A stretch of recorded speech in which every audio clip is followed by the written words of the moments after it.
Back. Oh.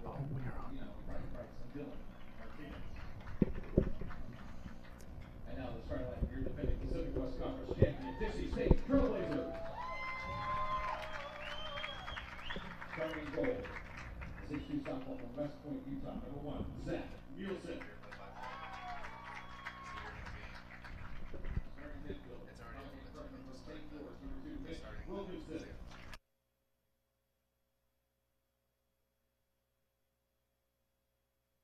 You I can do it.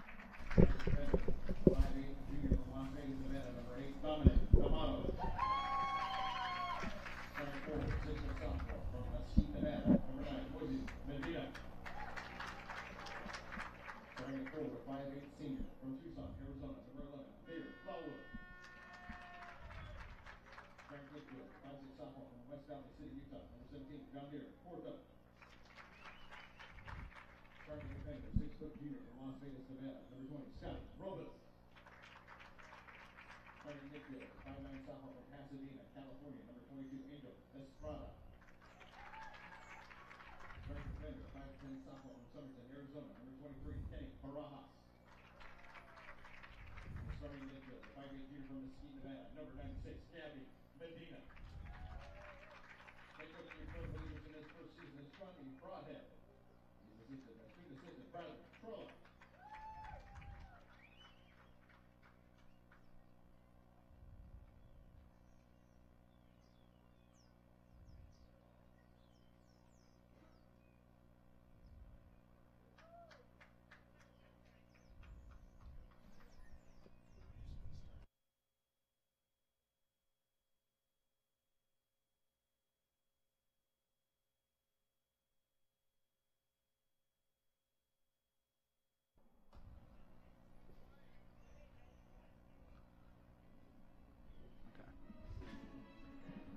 Ladies and gentlemen, welcome back to Legend Solar Stadium here for the second part of our broadcast. We got the men Trailblazers taking on the Eagles of Biola once again. And the men's team 5-0 on the year, going up against the Biola men's Eagles, who are 1-3-1 on the year. It is their Pac West debut, as they just got accepted into the Pac West Conference this year. And alongside me today, I got Kyle Cummings. Kyle, how are you doing? I'm good. How are you? I'm doing swell, man. Early day, long day. Hopefully a good game of soccer. It's going to be a good day. I'm excited to see this matchup as your Dixie State University Trailblazers take on the Biola Eagles. I'm excited to see what happens down there on the pitch today.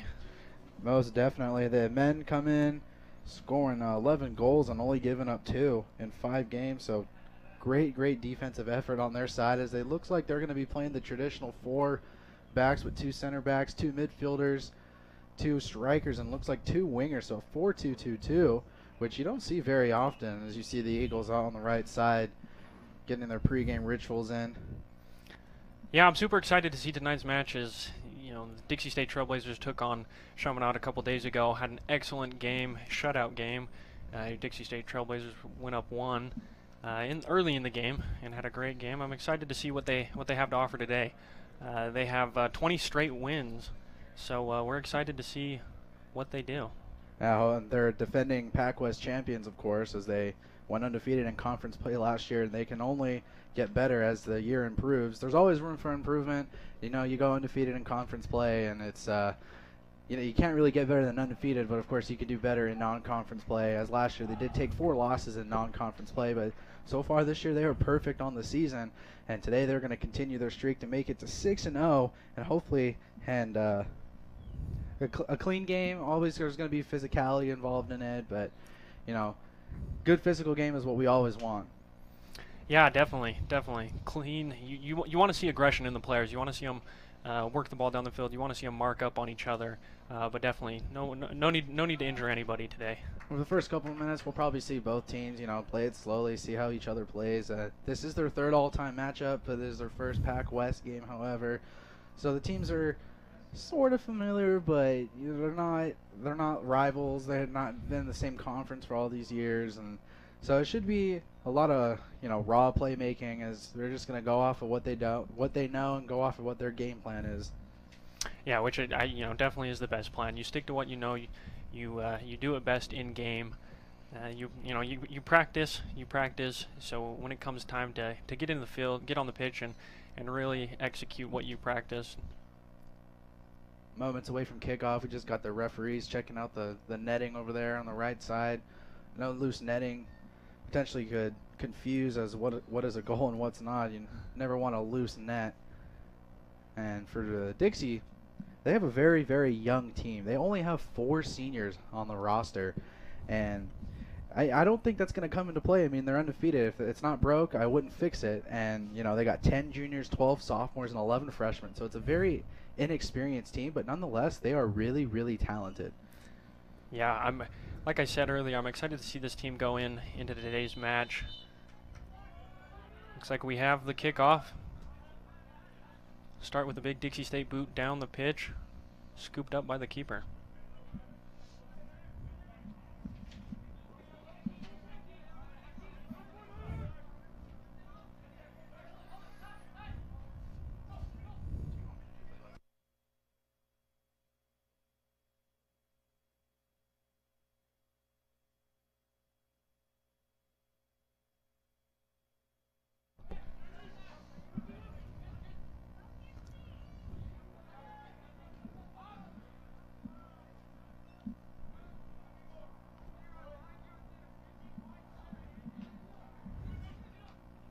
A hard header by Mitch Wilkinson.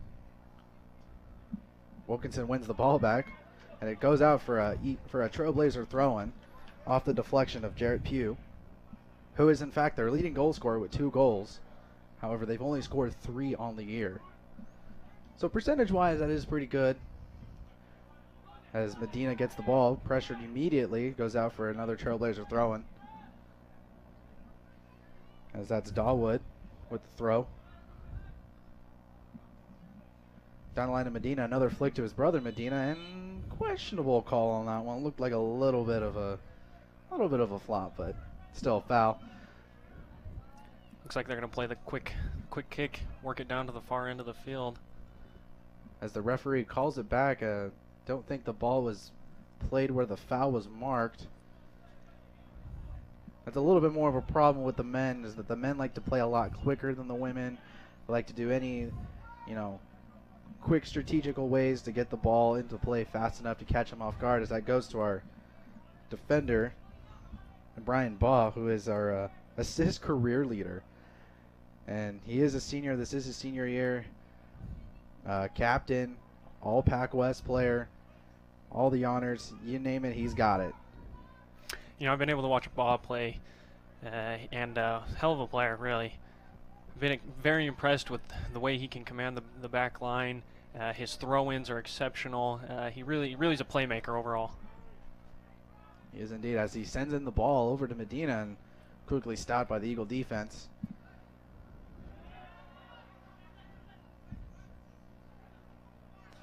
That's stepped in by Wilkinson once again. As a poor pass. Dropping it back down to Barajas. Barajas quickly pressured. Goes back down to Dawood. Dawood drops it all the way back to Nielsen. Excellent passing by Dixie State on that last run.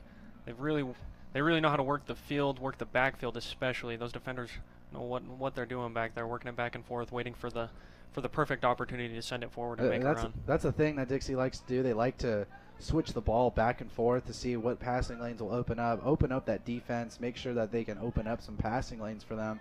And that's a thing that started a few years ago with Dixie, is that they like to play the ball out of the backfield a lot and allow their attackers to move. As you can see right here, they got the 3 attackers evenly spread out, not allowing any passing lanes for a balanced field of play. As you got Barajas taking the header right there, challenging it again. As that's Dominic D'Amato with the ball. Looks like they're going to attempt a run. Drops it back down to Barajas. I'm sorry, not Barajas. That would be Angel Estrada.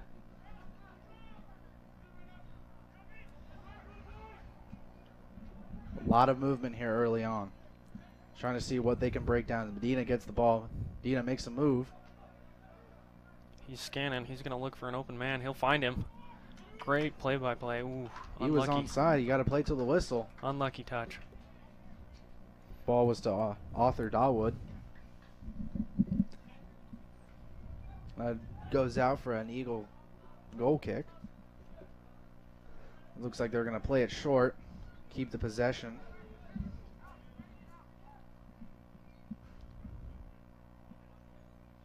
Puglia playing back over to Waldeck. Nothing is just opening up for the Eagles early on as Dixie's well balanced and he just has to boot it out of there and get something going. Gilbert Sotelo with the ball. Dixie with the pressure again, and another foul called on Medina as the Eagles play quickly again. Ball stays in bounds. They're going to keep it running down the line. Defense, tough defense. Dixie State, well ran challenge right there. They're going to spread it out wide, go down the line. As he tries to go for the Olay and misses, but still goes out for a Trailblazer throw-in. Estrada with the attempt. The ref stops play shortly. Someone to tie their shoes. That's another thing with the men that I notice is that they like to take every shortcut that they can get, and with the girls they just play. You know, they don't try to flop, they don't try to get calls coming their way. They just play, and that's something I admire about the girls. With the men, yes, it's faster, there's more speed, there's more technical involved in it, but they just try and get everything to like come their way. And it's just two different styles of gameplay. Good defense by your Dixie State Trailblazers. It's going to go out of bounds for a Trailblazer throw-in.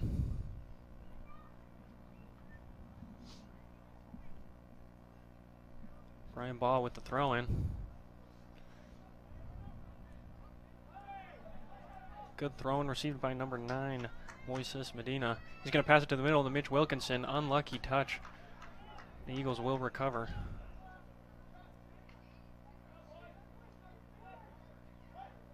Mitch Wilkinson again with a great pass out wide. Puts it in the middle. A little too much power on that one. It's going to go out of bounds for a Eagle free kick. A little bit about Coach Johnny Broadhead. This is his first season as the Trailblazer head coach. However, he was named the head coach on December 14th of last year.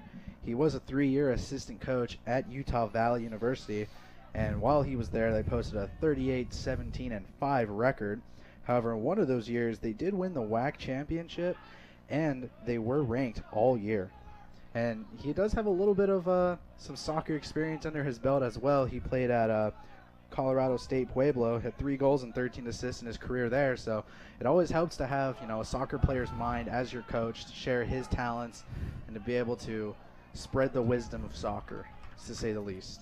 Now, there's definitely something to be said about Dixie State coaching and when it comes to men's soccer. Through the last few years, they've been switching out quite a few coaches. In fact, they've gone through a number of them, and I believe it's on 4 coaches last 4 years. Yeah, exactly. And I mean, there's a lot to say about the boys out there. While they may be switching coaches, they're still keeping it together, working it well together. Good team chemistry there, which is a necessity when it comes to getting down on that pitch. A lot of possession here for the Trailblazers early on, as you got diamond shape going on in the defense. You got D'Amato passing it out wide over to Dawood.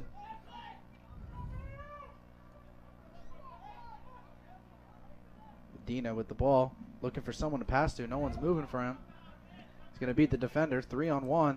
Medina really working the middle. With the through ball. Ooh. Porta with the right idea. He is our leading assist leader. He does have 3 on the year. Porta also last game had a great goal. In fact, was the only goal. Expect to see big things from him this game. Now will be a throw-in for the Eagles. For the throw-in to be Clayton Moeller. For the Eagles, unlike Dixie, they're very balanced when it comes to their class. They got 7 seniors, 7 juniors, 7 sophomores, and 8 freshmen. So very well balanced when it comes to that is another foul is called against the Trailblazers, against Dominic D'Amato. And the ref is saying that he pushed his arms out, but D'Amato is having a few words with him, saying he ran into me, called the foul on him. And as a captain, you are allowed to talk to the referee, but you can only say so much to the referee because you're supposed to be in charge of your team. You're supposed to be the one that talks for your other players. You're basically the assistant coach on the field. As the ball goes into the box, and there it is. Good kick by Maddox of the Eagles. And there's Brian Baugh once again kicking it up to Gabby Medina. As this could be a counterattack for Dixie State. DSU really playing the field, looking to counter. As that's D'Amato once again passing it to Moises. Back to D'Amato, gets man on his back. He gets taken down. That is. But however, that is a foul against the Trailblazers as the Eagles play quickly again. I really thought that was a foul on the Eagles there. Referee called it against the Trailblazers. As Nielsen comes out, takes it back into his box and just picks it up. Of course, with the short play here, the Barajas back out to Estrada. Another reset.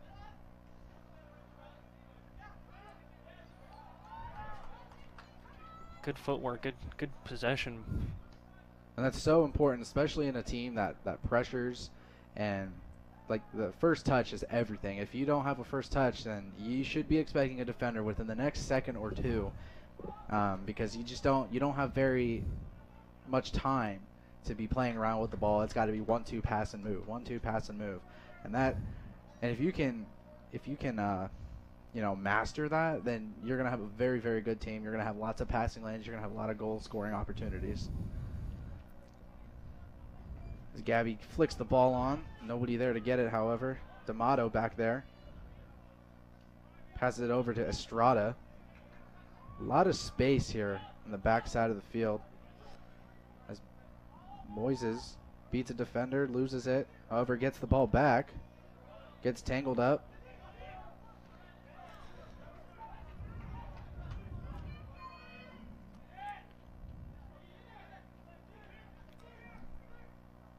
Dawood will call for it. He'll send it to the far side of the pitch. Look for an open man. Looks like they're going to try and work it down that far side. Good look back to the backfield. Send it in. Oh. And I've seen that way too many times in my high school career when the attacker tries to get lower than the defender and trying to, quote, chop block him, and the ref is telling him, absolutely do not do that anymore. That is not allowed. That is a cheap shot. I know what you're doing. And I know exactly what Dawood was thinking there. Trying to get the call coming his way, but the ref knows better than that. As Barajas heads it back to Baugh, and Baugh sends it back up.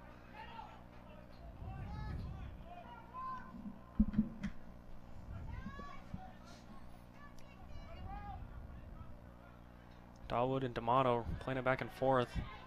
Unlucky touch, and they'll lose it. The Eagles are going to look to counter, send it down. Physical play. Shoulder to shoulder. That's fair, clean play right there. That's what we like to see. Really put the pressure on them.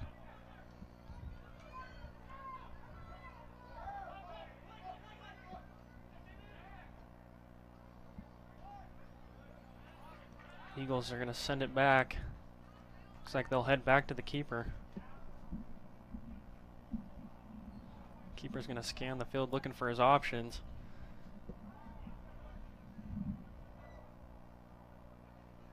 Still maintaining possession. They're really working the backfield.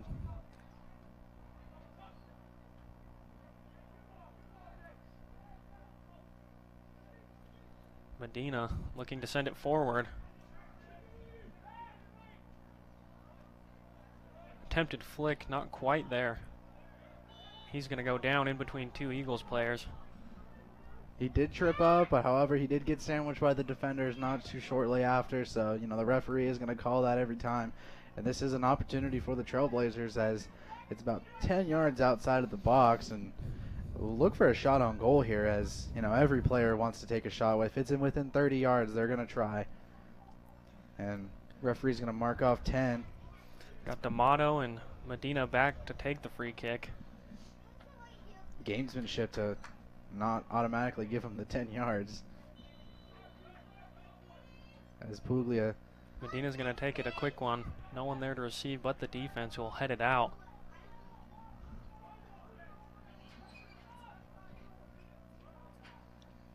Again, the quick pressure applied by the Trailblazers. Gabby loses control.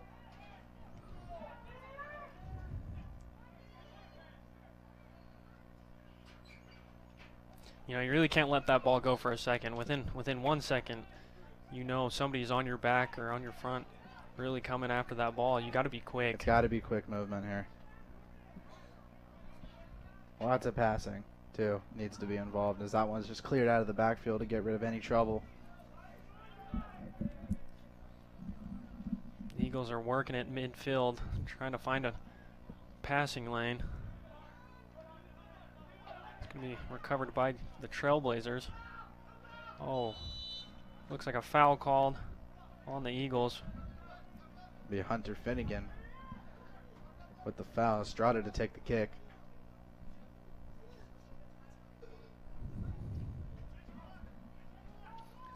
They'll take a nice easy one to Mitch Wilkinson. Pressured, but does get it off to Baugh in the backfield.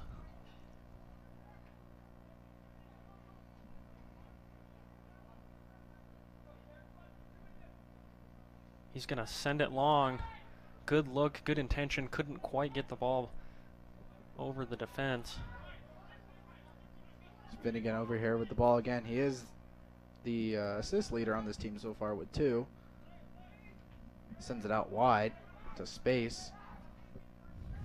Good pressure by Dixie State defense. Number 20.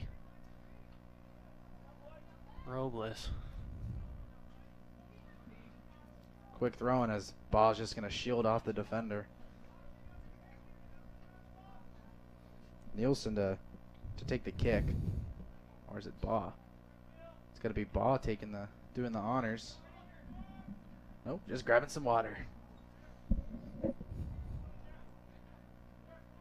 Nielsen telling his defense to move off. He's just going to boot this out of here and get it out of their side of the field. It is such an advantage if you can have a keeper booted that far and switch the field of position in 1 second. It's such an advantage, especially if you're trying to counter. And if you can just boot it over the defense, it just makes everything so much easier. You don't have to worry about making the string of passes in the backfield, and it's a sigh of relief when you have a keeper that can do something like that. As it's going down the sideline, Moises is going to make the not in time, and it's going to go out for an Eagle throw-in. Good intentions by Dixie State. Unfortunately, couldn't quite get it there. You know, what you're saying about the keeper is so true.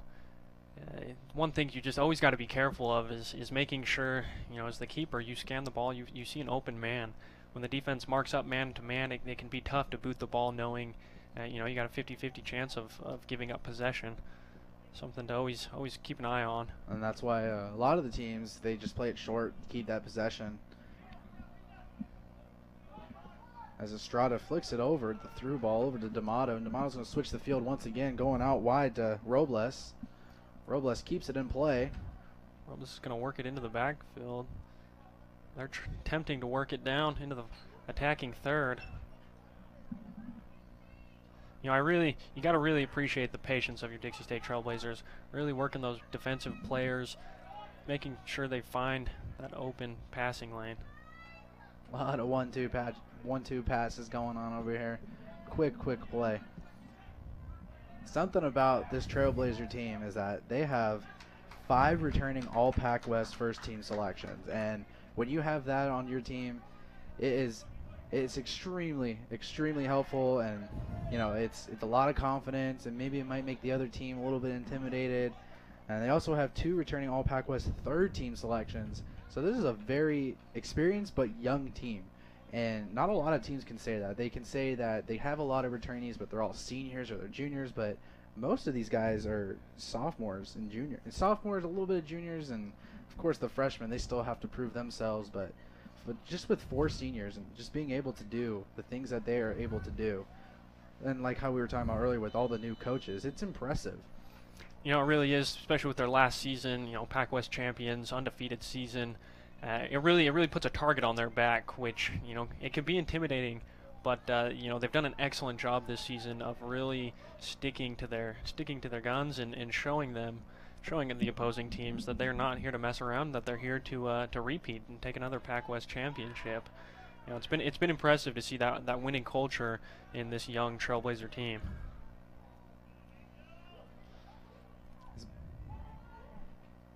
As Estrada makes a couple of moves and Robles able to pick it up, and Gabby goes down the field, sends it in the middle, stopped, only to get the ball back and cross it in. Gonna send it far post, no one there. Too much power on that one. As Dahlwood is there, 50-50. Estrada gets the ball back for another reset.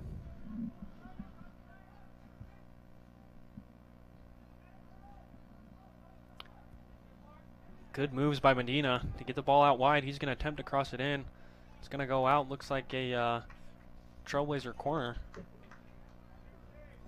I'm excited to see the Trailblazers in their set pieces. They've done an excellent job, I believe, in the last season and into this one, really converting those set pieces into goals. Looks like Medina's going to be taking the free kick, or sorry, the corner kick. He's going to put it into the middle. Looks like it was punched out by the keeper.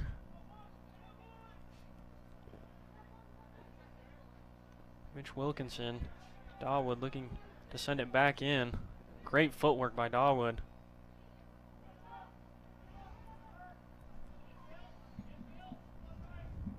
It looks like the Trailblazers are getting ready to send in their first sub of the game. Almost at the halfway mark in the first half.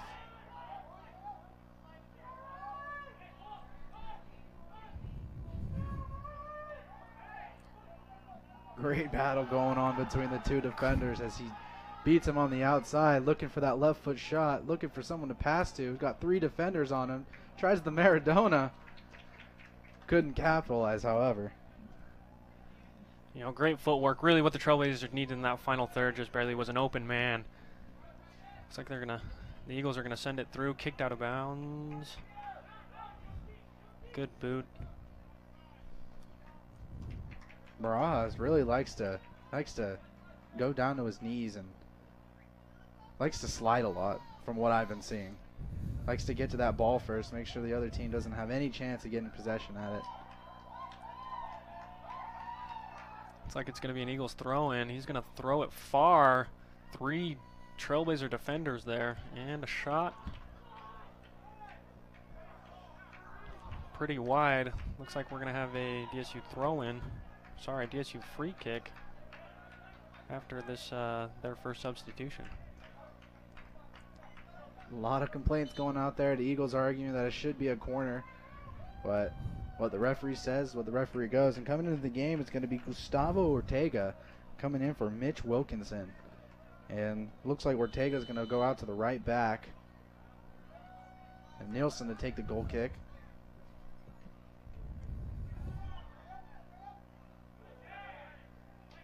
And that will go out for a Trailblazer throw-in as Ortega's going to take in the throw-in.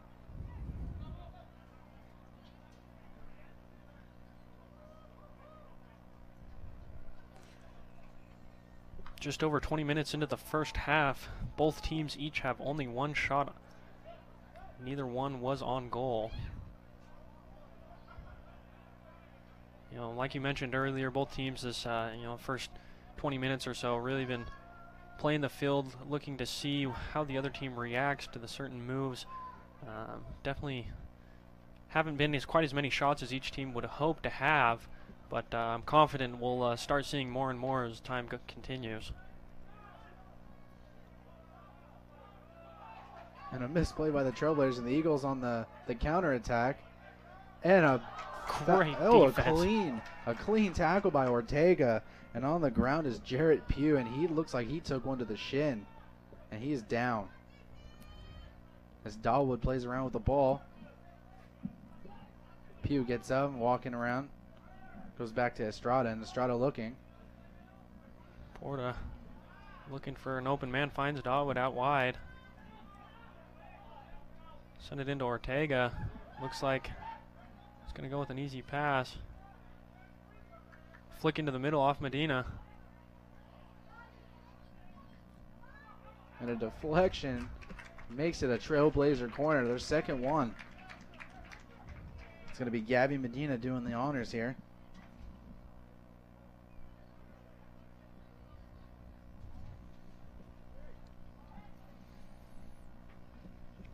Gabby Medina sending it in.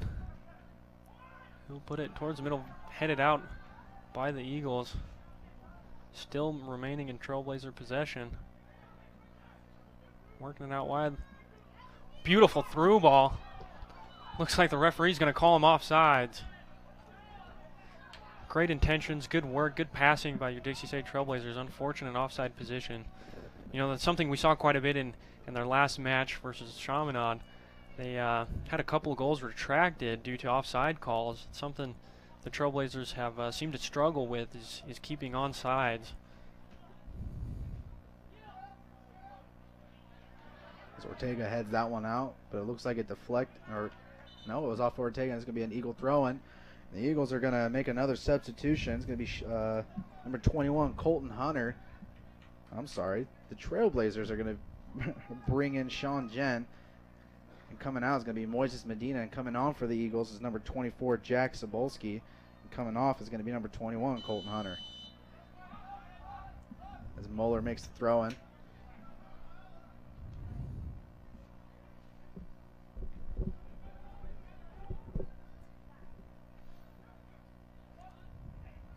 As the foul by D'Amato. Obvious good call by the referee. Try to go for the fake. And he bit as another quick play. Through ball to the outside. Looks like the Eagles are going to try and send it in the middle. Shot goes out. Close, but not quite. Dangerous play in Trailblazer territory. As the Eagles looks like they will take their corner kick. A little more aggressive crowd out here as it is men's soccer, and a lot more junior referees, I believe. They are not really exactly agreeing with the calls that the ref is saying, as you would expect from most men's soccer games. As they take the corner and send it in. As they get a head on it, it goes over the goal for a Trailblazer goal kick.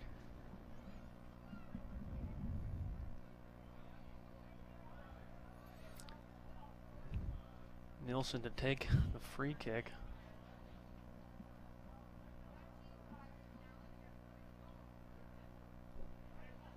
Telling his defense to move up once again. He's going to send it away.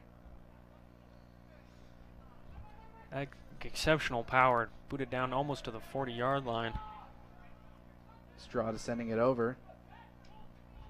Sending it over to Robles, and Eagles were last to touch. It's going to be another Trailblazer throw-in. Stephen Moya with the slide there. That was definitely a good call on his part. Good challenge. That's the second time in the last 2 minutes that, you know, Gabby Medina's been challenged on the back of him, and he finally got the call going his way.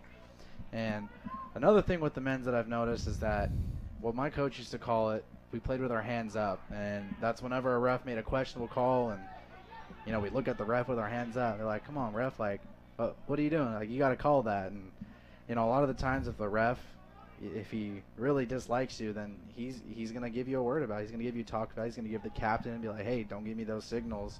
Otherwise, I'm going to start carding you guys. And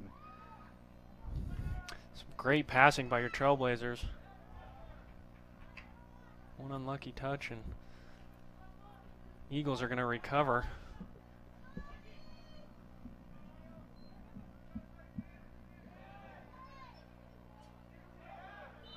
And back-to-back, shoulder-to-shoulder is Dawood.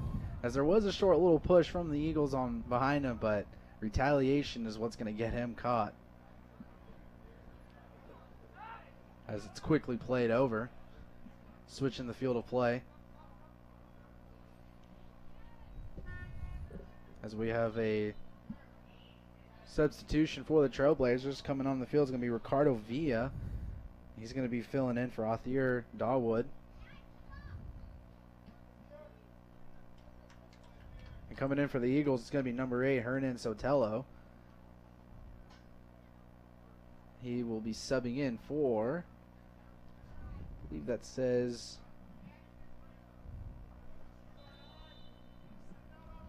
that is number 11. That's Hunter Finnegan.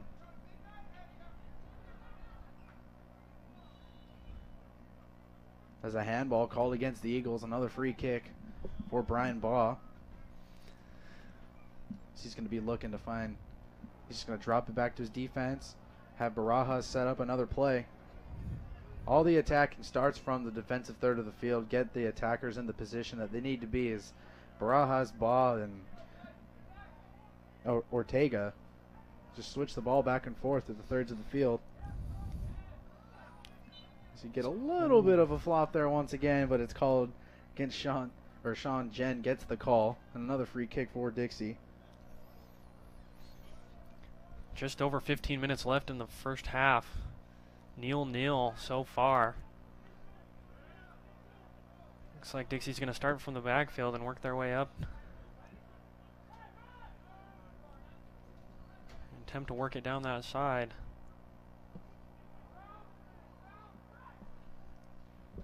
Baugh's going to switch it. Long ball. Tipped, flicked out of bounds by Eagles defense for a DSU throw-in.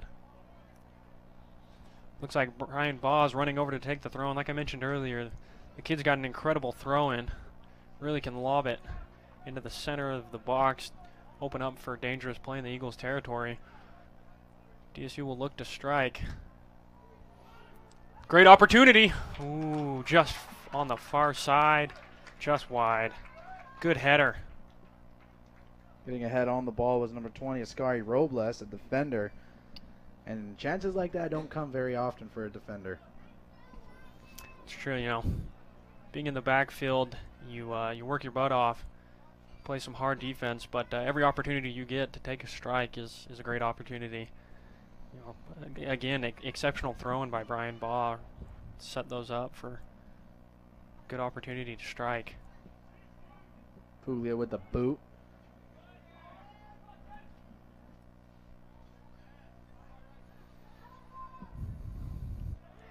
Dixie's going to put the pressure on. Nielsen's going to give a big boot out of bounds.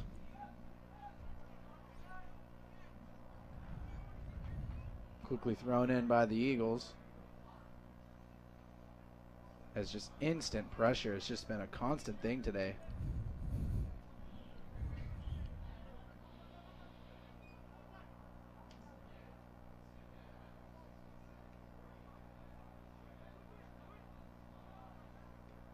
Big boot by Brian Baugh. Headed by your Eagles defense. They're going to work the ball. Strada in the midfield. He's going to send it out wide to Ortega. Looks to send it through to Porta. Good pass backwards. Strada with the fancy footwork.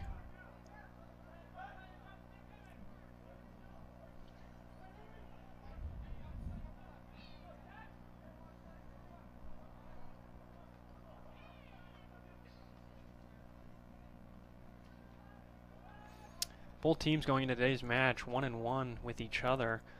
Each team has won and lost one. Excited to see what happens here. Ortega's going to send it in deep, pushed. Looks like he was pushed. Referee doesn't see it. He won't call it. A little bit of a dive over there on D'Amato's part, and the referee knows that. And we're going to get another substitution in for the Eagles. Number 26, Stephen Moya. And coming off is going to be number 14, Keaton Kerr. You just don't see that in women's soccer. You know, they battle off for that positioning, and I'm not going to get frustrated over it because I used to play, and, you know, some of my teammates used to do the same thing. And, you know, I'd get onto them and be like, you're not going to get the call your way. Like, it's not gamesmanship. It's kind of a cheap way to play, in fact. But, I mean, sometimes, you know, it works. And, you know, people don't like you for it. But, again, it's you know, it's another part of the game. But it's a frustrating part of the game.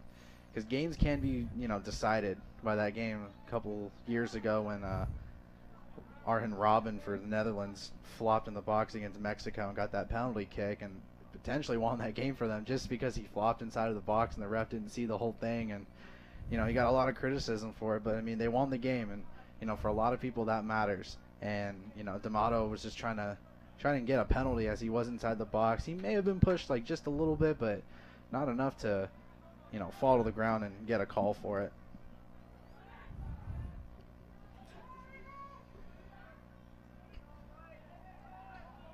Gabby gets positioning once again. Triple teamed and goes down as a free kick for the Trailblazers. They're going to play it quick. The Eagles defense is going to scoop it up, though, maintain possession. Good pressure.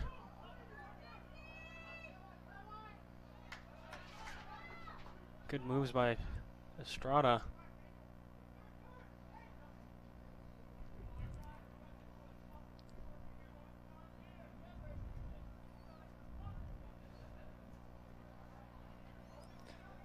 Both teams up to this point, 6 fouls each. And like you mentioned earlier, foul can make or break it, make or break a game, make or break a play. We'll see where. Good tackle called by the referee. Looks like he's going to give a yellow card.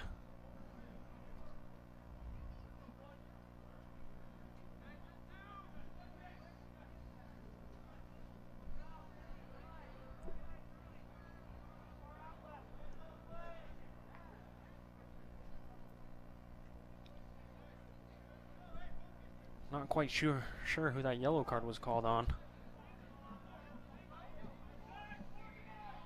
Looks like number 25 for the Eagles is gonna take the free kick. He'll send it into the middle of the box. Headed, keeper comes out, he'll call it. He loses it. Good defense. Good recovery by the Trailblazers. Now looking to counter.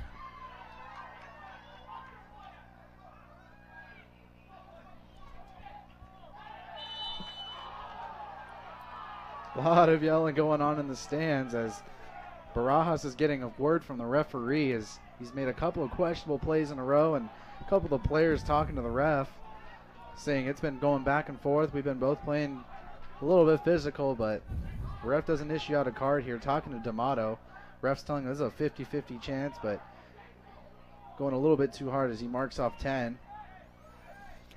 No. Estrada's really got to be careful in the plays to follow. That yellow card was assigned to him. Another fatal mistake like that could wind him out of the game.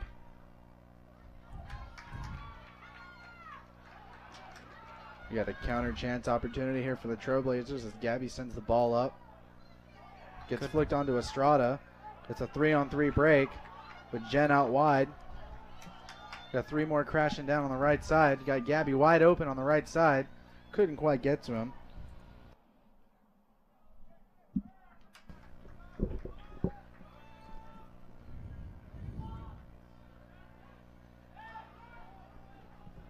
Big boot out wide. Looks like Brian Ball will scoop it up. He'll scan the field with plenty of time and send it long.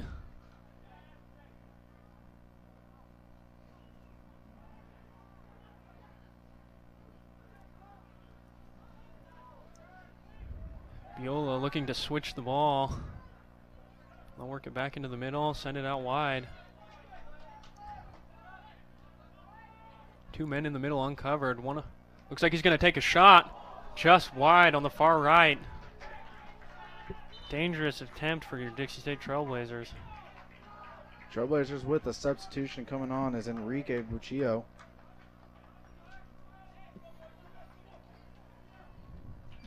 Enrique Buccio coming off as Gabby Medina, giving him a little bit of a breather as he's been doing a lot of work here in this first half. As Nielsen made a diving attempt, as it was a rocket, as he's telling his defense to move back up once again. He'll send it in the middle. Good head.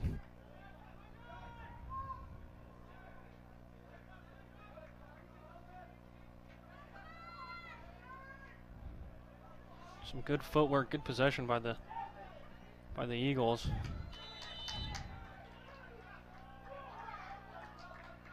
Call goes against the Eagles with a lot of hand movement going on, according to the referee. Mata with the ball once again, looking for someone to pass to. Switches the field of play over to Ortega.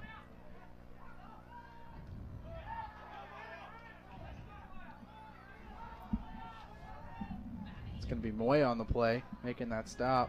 Biola looking to strike here. He'll have a go. Wide Far left. left. Nielsen getting on his defense to step it up.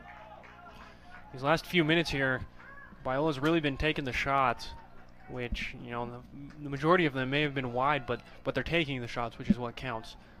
You know, one of them's going to go in eventually. Dixie State defense really needs to step it up here, put the pressure on to stop those shots from happening. Nielsen's going to give it a big boot into the middle of the field. Good header. No one there to receive, unfortunately.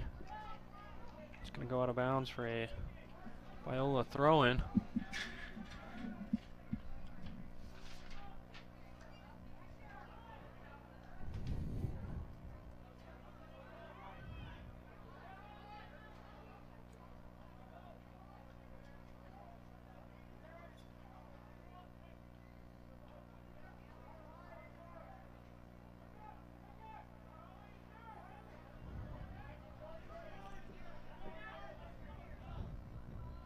Big boot by Biola down the field. Looks like their player is going to trip.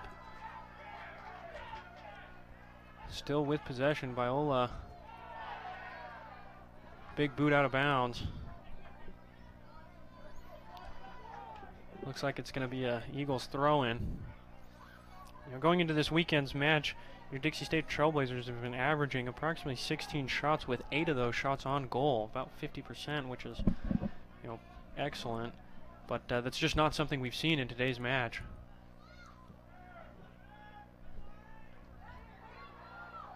As Barajas clears that, and it looks like to be a handball. And instead it's going to be a corner kick for the Eagles. And the Eagles have been applying a lot of pressure here in the Trailblazers' defensive third of the field. Last couple of minutes, it's just been all Eagles, and the Trailblazers have yet to do anything to switch the field of play and to get it to the attacking third. Is you get the traditional 2 defenders on the post, and you got the Eagles with their tactic of sticking someone in front of the goalie. As that defender on the post comes in handy. Defending header really saved that goal. Another good deflection right there. Looks like Trailblazers look to counter. Porta tripped up. Referee's going to call it. You know, I think that was a good call by the referee down there. And that's going to be a card. Yes, it is. For the Eagles, and that is Clayton Moeller picking it up, and that is a well-deserved card because he had open field in front of him. There was no other defenders behind Moeller, and that's stopping the advancement of play, and then that is an automatic card. You can't get away with that and not get a card, especially if it's a goal. If that was a goal-scoring opportunity, that would have been a red. But since it was in the middle of the pitch, it was stopping the counterattack, and there was nothing else Moeller could have done other than foul him.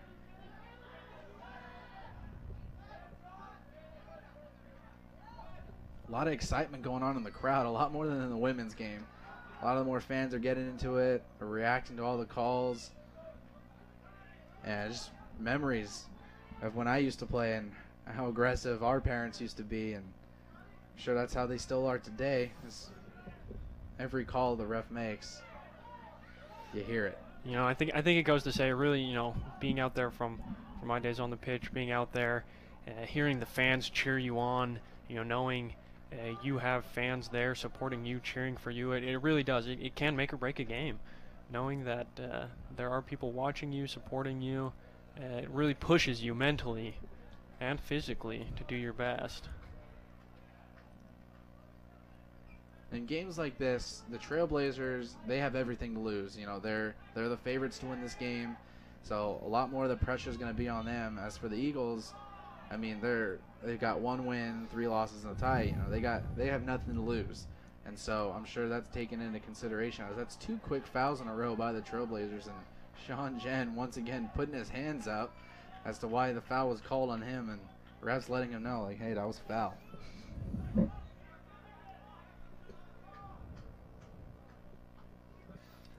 Looks like the Eagles will send it into the box, headed. Another header, send it out of the box. That is a Good foul, call by the referee. foul against the Eagles, and the players in frustration. The ref's not making any bad calls. They're all good calls, and the players just don't agree with it. And it's common, you know, when you don't get a call your way, you're gonna get frustrated, and this is how the men play. They rely a lot on the referee. Big boot by Brian Baugh, send it out wide to Dixie State number 25. Back to, looks like Ortega. He's going to attempt to work it into the middle. Dixie State defense is going to swing it to the far side of the pitch. They're going to swing it back.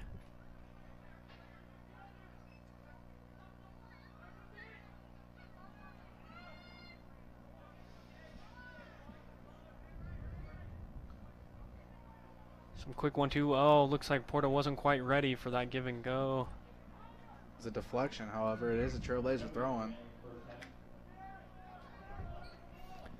Just 60 or so seconds remaining of this first half. Brian Baugh again set up in good position to make that deep throw right into the middle of the field. As it's deflected off for a Trailblazer corner. Get one goal in right before the half. Yeah, a huge momentum Swift. They could get that goal in right before the half, going with some confidence, come up with a different game plan in the second half. This will be their third corner of the match. As D'Amato's taking the kick. To the far side. Puglia makes that save. Good volley. Unfortunately, couldn't quite get enough power behind it.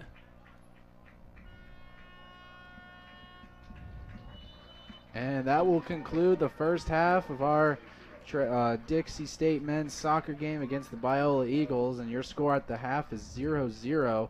Very well played defensive game.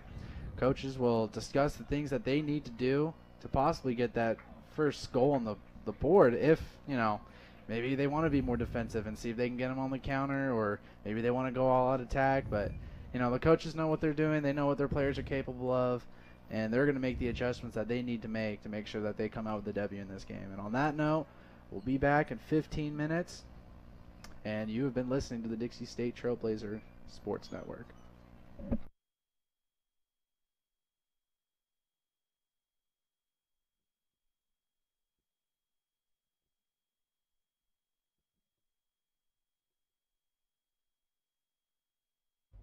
Welcome back inside Trailblazer Weekly. In the coming weeks, we look to feature those coaches and trainers who work tirelessly behind the scenes to keep our student athletes healthy and ready to go. Today we start that off, and we welcome DSU strength and conditioning coach Craig Timmons to the show. Craig, thanks for being here. Thanks for having me, Craig. Appreciate you making time out of your busy schedule. Obviously, you've got to watch over that weight room and all the programs that you have going to keep the student athletes ready and good to go each week. We appreciate you coming by, and we just want to get to know you better and get to know you guys that really put in a lot of time and effort to help our student athletes. First of all, let's just get to know you a little bit. Let's rewind the clock. We probably should have had you in here, a little over a year ago when we brought you in. Let's rewind the clock. You're at University of Buffalo, and we can talk a little bit more about that later. The job comes open here at Dixie State. What catches your eye about it, and what made you want to make the jump from East Coast all the way out here into the desert? So a couple things catch my eye when I find a job like this. One, it was a young school. When I started at Buffalo, it was kind of the same deal. It was a very young program, less than 20 years old at Division I level. Same with here, less than 20 years old at Division II level. I knew the program was growing, and I wanted to be able to kind of sink my teeth in and help build a program. And then also the success the school has already showed, the baseball team, the softball team, the basketball team, just the fact that there already was a history of success. So that told me that there's a great foundation And then I'm an outdoors guy, and the St. George area really appealed to me and my wife and now my daughter, and so that's something that we were really excited to be able to do. Certainly plenty to do that way here in this area. Now let's go back to Buffalo. You got your bachelor's degree in exercise science in 2007 in Buffalo, and then in 2010 you were with the University of Buffalo and their strength and conditioning program. Kind of fill in the gaps for us. Where were you from that time, from graduation up until that full-time appointment at Buffalo? Sure. When I was graduating, actually my senior year, I got hired on at a local company called Performance Sports Training, and I did predominantly, it was all athletes. I worked with the Paralympic sled hockey team for the Vancouver Olympics, and they were able to get a gold medal that year. So I had a lot of different varieties of experience, anything from kids 8 years to seniors in high school, and then we actually worked with an agent and did some combine training and all that. So from there, I got a lot of really good experience, and I decided that I wanted to be more involved with the day-to-day of the athletes' lives. And in the college industry, you're able to be involved in everything. I meet with the coaches, I meet with the athletes, I help them with the nutrition side of things. So that way, I'm able to be there, whereas privately, you get 1 or 2 sessions a week, and then you just hope they're doing everything else right. Now, at Buffalo, you worked with football, men's basketball, wrestling, tennis, baseball, softball, soccer, basically everything that could prepare you to jump right into the programs that we offer here at Dixie State. Talk about how your time at Buffalo really helped you to prepare to come in here and to be the head guy and to take over this program. Well, when I started at Buffalo in 2010, it was a young strength conditioning program too. They were going through a lot of overturn, a lot of staff changes, and that way I was able to get in and help the new strength coach at that time build a program up. At one point or another, I worked with almost every team on campus as we shuffled responsibilities and stuff. So that way, I was able to get a good understanding and a grasp on what each sport needed specifically, and that really helped prepare me to take over my own business. Or take over here, really. But we redid the weight room there. I ended up helping to redo the weight room here, and so just getting the experience there of doing everything and then being able to bring that experience here and build the program up has helped a lot. You mentioned the Paralympic sled hockey team that won that gold medal. I've got a note here that didn't even allow a single goal in that time. How competitive do you get when you're working with these guys, whether it's the Paralympic team, whether it's student athletes, you're in the weight room, you're helping with nutrition, and then you're on the sidelines watching them perform. How competitive do you get while you're on that sideline going, come on, we worked on this, we got to perform a little bit better here? Yeah, I get competitive as in the athletic aspect of it. I always want to win, and that's why I'm doing this. That's why I picked this profession. And I can be an extension of that athlete now. And so being in the weight room, I get a little more one-on-one time. Really, with how NCAA rules work, I get more time with the athletes than a lot of the coaches do.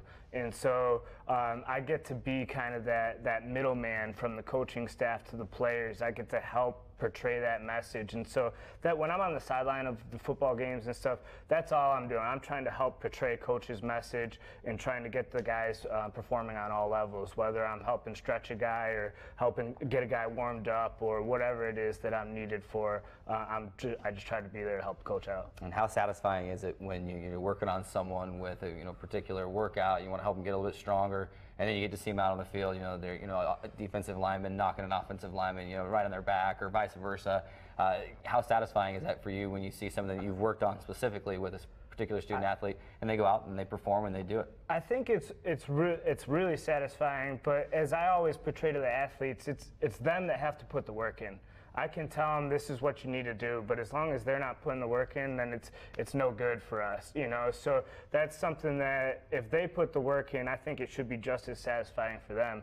For me, it's more satisfying after the game when the player comes up to me and says, "Hey, coach, I felt really good out there. Thanks for everything you did." That's the satisfying aspect for me. I mean, I love watching W's for sure, but I like when the kid comes up to me after and realizes everything that's been done to help him get there.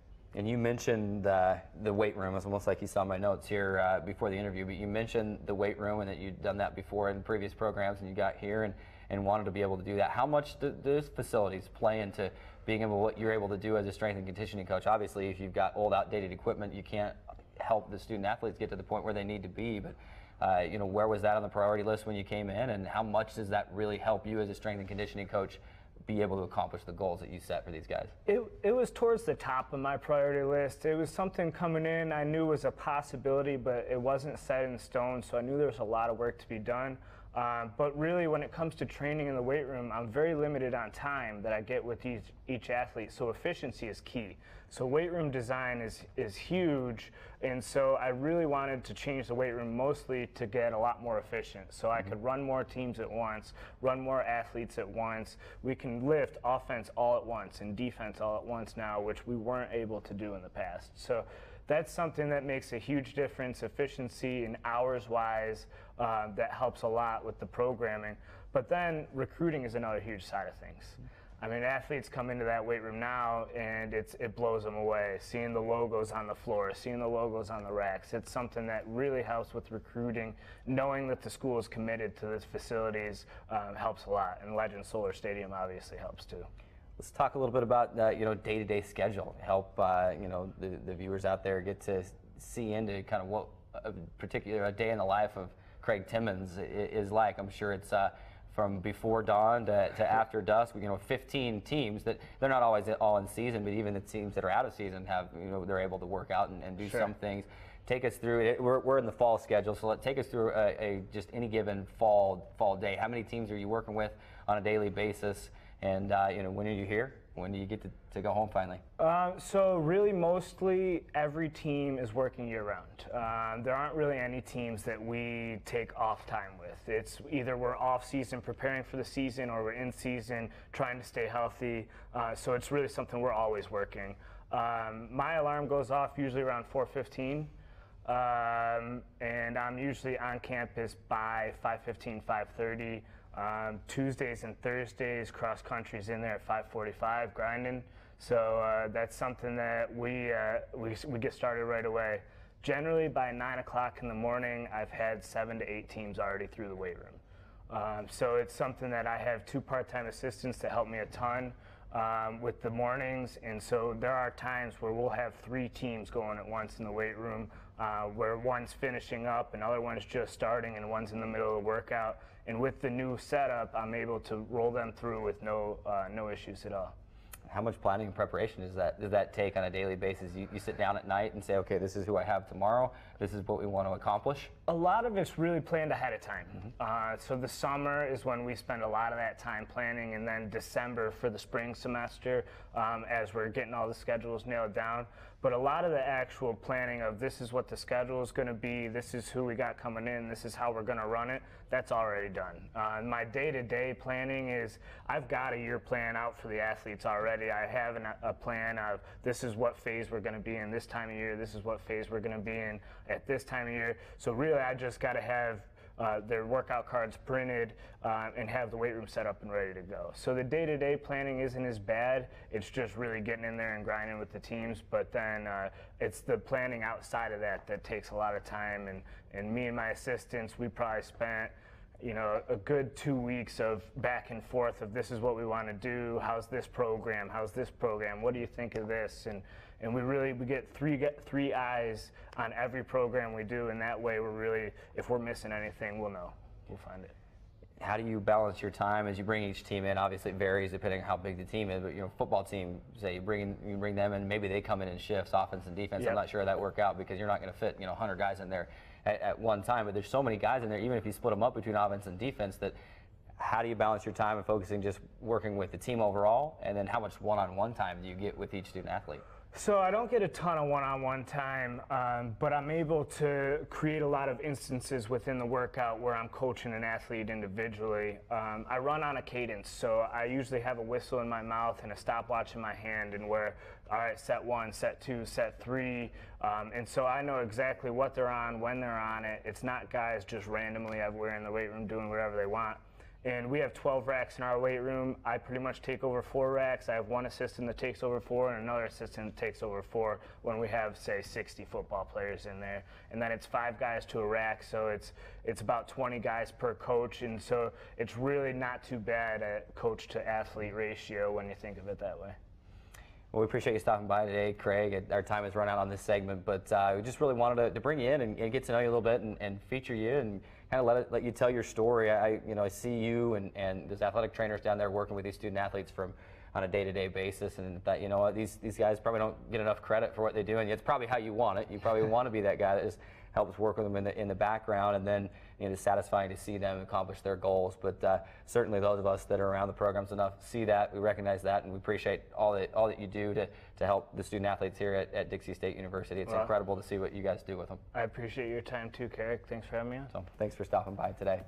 It's time to run to our final timeout. When we come back, we'll look at next week's schedule. Right after this, we'll be back with more Trailblazer Weekly.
And welcome back to Legend Solar Stadium here in St. George, Utah, on the beautiful campus of Dixie State University, where at the half we have a tied ball game at 0 apiece. It's been a great defensive battle for each of these teams.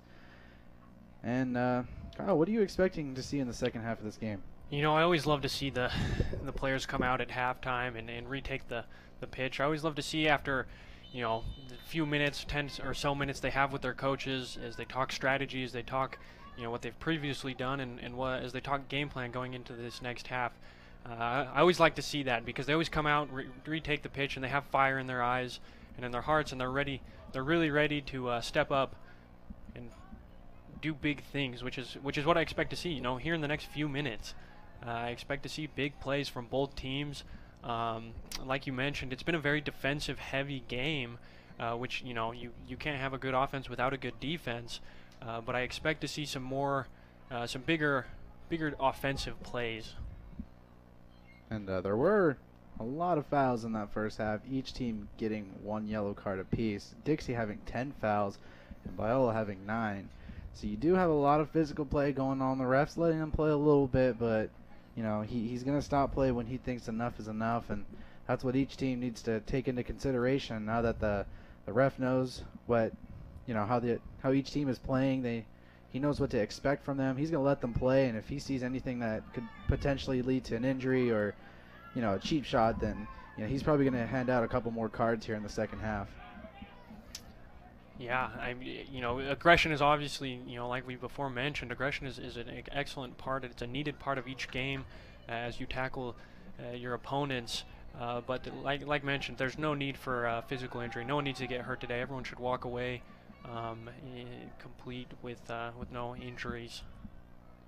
Most important minutes of the game are the first 5 of each half and the last 5 of each half. That's when each team is most relentless. They come out of the half or the beginning of the game, they're coming out with everything they got.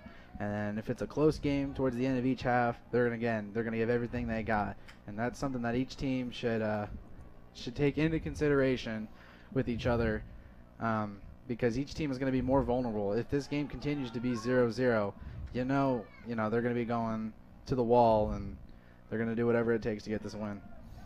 And I think that's really what separates the good teams from the great teams, man. You get down to those last few minutes. Both teams are exhausted. Both teams have played almost 90 minutes, and it's those last few minutes that really determine which team is better. It's fatigue. Fatigue's going to be a big part in this, as it is a little bit dry heat. It's in the high 60s, and like I said, it's a little bit warmer up here than it is down there. As we went outside on halftime, it was a little cooler, but on the turf, it's always going to be a little bit warmer, and the dry heat does take in place when it comes to fatigue, and it's all those drills that they do during the week. Fourth quarter, 90 minutes. Don't play 85 minutes, play 90 minutes, and that's something that's biting me in the butt to this day. Is whenever I was back in the game, and our coach would always tell us, "Oh, we got to play 80 minutes. We got to play 80 minutes." And it's 50-50 mentality and physicalness. And if you let the mental part take over, then you're not going to perform as well as you need to, because chemistry is a big deal. As Dixie is on the attack here, setting it up. Ortega on the outside, looking for a lane, takes a shot on goal, and Puglia is right there to pick that back up, trying to make something to happen for the Trailblazer offense. Some good passing, good network of passing between the Trailblazers. Unfortunately, couldn't quite get the strike he would wanted. Puglia with a big boot, putting it all the way in the Trailblazer defensive third of the field.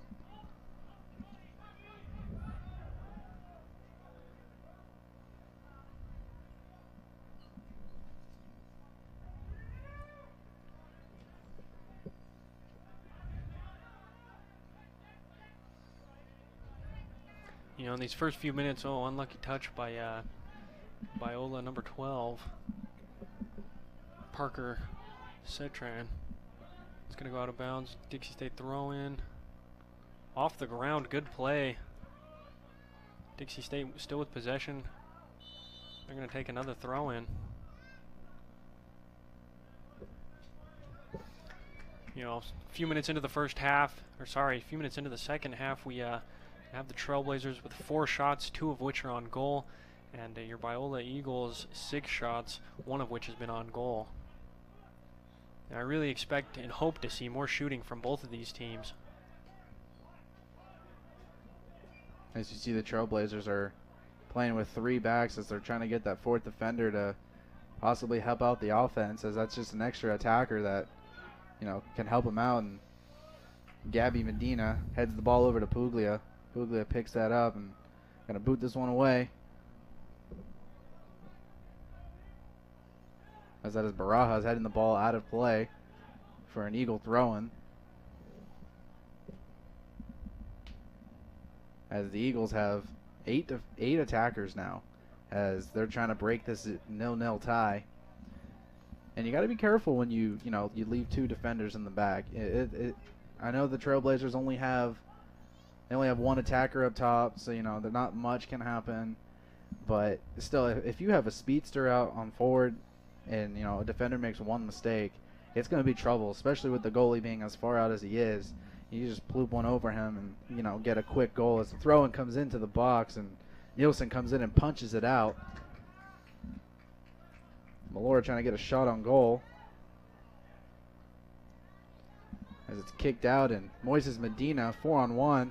4-on-1. Looks like Dawood running down that far left side, trying to get open. Medina still making a good run. Tough defense. Fortunately, the ball go out of bounds. 4-on-1, you're not going to win very many of those battles.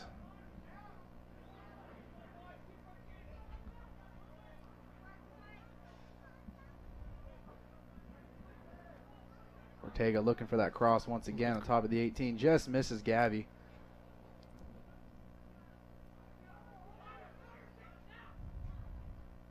Big boot by the Eagles defense. Going to send it over the top of everyone. Brian Baugh is going to shield it so Nielsen can come up and send it. Looks like Mitch Wilkinson will pass it up into the midfield.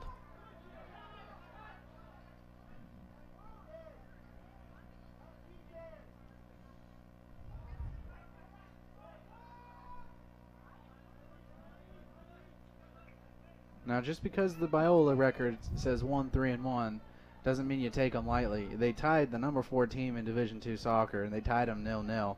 So this team does play tough. They're a very well-coached team. They're a very experienced team, and just because the record doesn't tell the whole story, and that's the case in today's game. Of course, the Trailblazers coming in undefeated. Good through. Medina misses the opportunity right there. But just because, Trailblazers are undefeated, doesn't automatically make them, automatic winners. You still got to play the game. That's why we play the game. As you get the flick on and Puglia picks that up, and no pressure from the Trailblazer attacker. It's very true. Like been mentioned before, just because you have an undefeated season doesn't mean you're going to play every game perfectly. There's going to be mistakes made. That's part of the game. And along with that, the Eagles are going into this match with the mindset of this team that we're playing is undefeated, so we're really going to have to bring our A game. They're going to play that much harder to say, that they beat a team that is undefeated at their own home stadium. That looks really great, especially in conference play. Really earns you those extra points there in order to qualify for the NCAA tournament. You got D'Amato working the midfield in once again. Wilkinson in with the flick. Fancy footwork. Just misses Gabby with the pass. A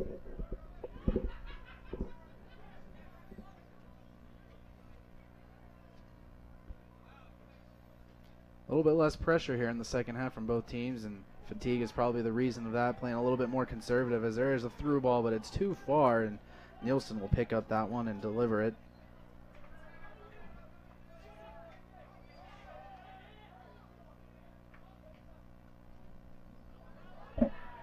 Brian Baugh back on defense. Has a man on. Smart play by Baugh. He was waiting. Excellent. He was waiting for the defender to come in, and all he knew that all he had to do was just give it a little flick, and the guy would deflect it out of bounds as he takes the throw in as well. A deep one. 30 yards. Shoulder-to-shoulder action right there by Dawood. The ref's going to allow that any time of the day.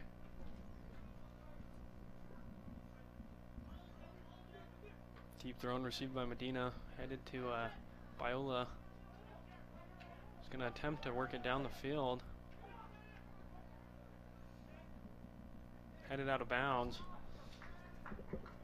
Looks like it's going to be an Eagle throw-in.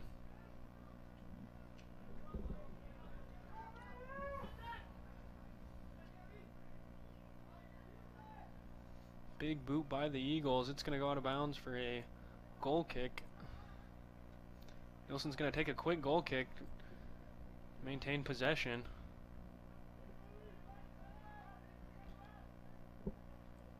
Defense is going to look to open up the field before trying to work it down. Good pass into the middle.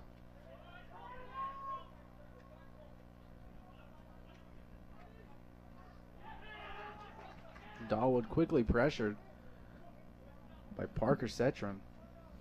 You know, I got to say, I've been very impressed with both teams' defenses. You know, as one team moves into the attacking third, the other team's defense has really stepped up, which, you know, is why we see the stats of so few shots on goal and shots in general. Well, you can see right now that Eagles defense, they have about 6-7 defenders back there against Dixie's 3 attackers. So, you know, that allows them to have quick counters, because now that you have all the guys on one field, you move the ball up and you just slowly move your way up and potentially be faster than the Trailblazers, and you know that can open up for so many different things. The counterattack can be a team's most important, you know, offensive game plan. That could be their deadliest one as well.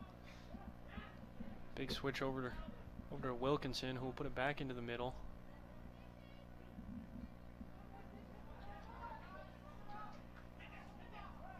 Pressured, maintains.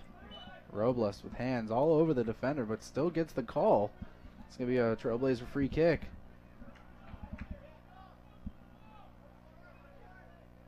And it looks like D'Amato is going to do the honors. D'Amato, one of the team captains, one of the 4.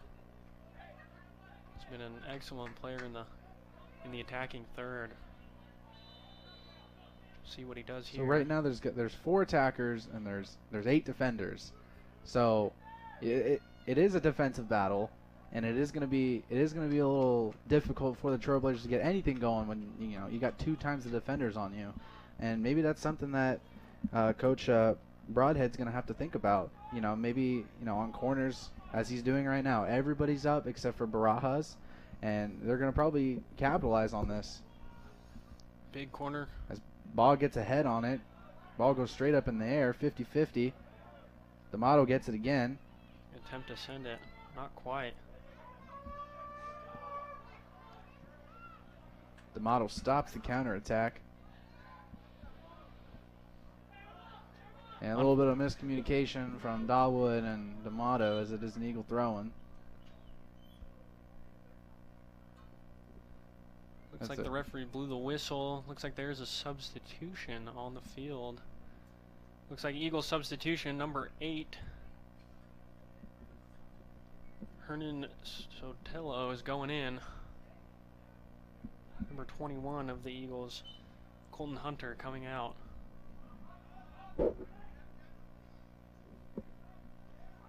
Jake Munivez with the switch on the field. It's going to be Moeller sending it up. Sending it up to Finnegan.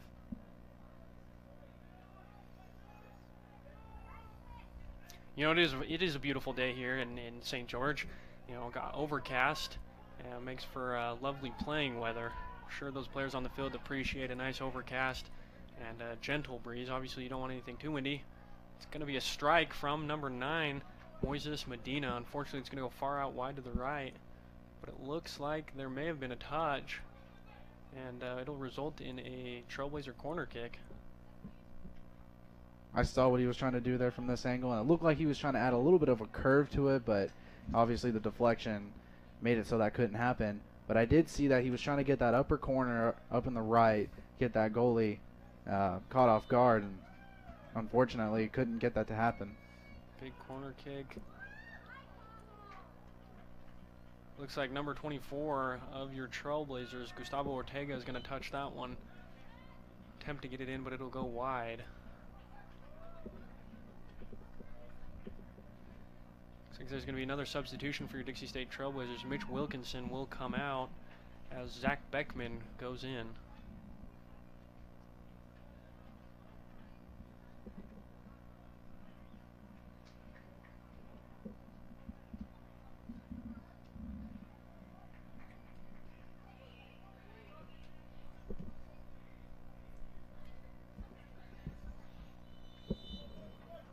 The referee gives the whistle. Buglia to take the kick. Ortega's the first one there. Eagles get the possession back.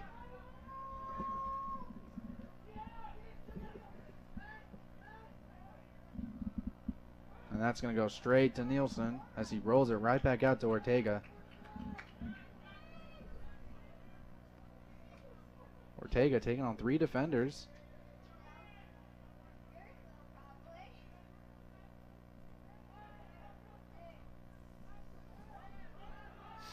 As you see Dawood putting on that pressure. You can't make any touches in that instance. You have to get that ball out of there. As Robles is a victim of the Stabbage's cabbage. Good challenge. Looks like it's going to be a call on the Eagles. Barajas gets the call that time. Ball telling everyone to get up. As we have another substitution, looks like Jake Munives is gonna come on for number 25, Kusei Maddox. 28, excuse me, Alejandro Pelao. As Nielsen takes that kick.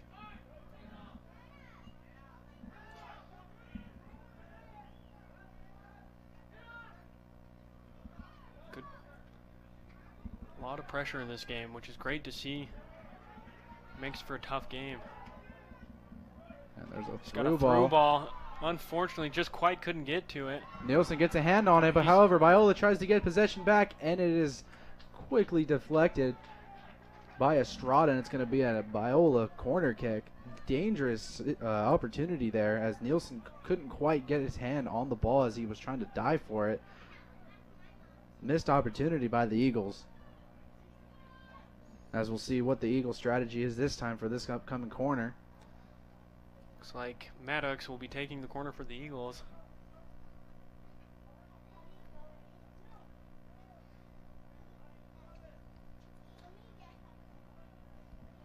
Dixie State trying to man up on the Eagles. Referee allowing substitutions to take place. As you got 4 Trailblazer defenders inside the 6. Big kick, just over. Got to have that back door. That's something that my coach always stressed on, is that you have to have someone on that back door, because more times than not, that ball is going to go through.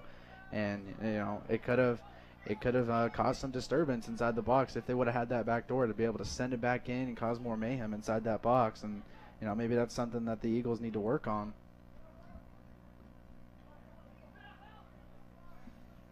As it is a Trailblazer throw, and once again, Dawood makes the quick throw. At least we thought it was. Over to Gabby. Gabby flicks it on.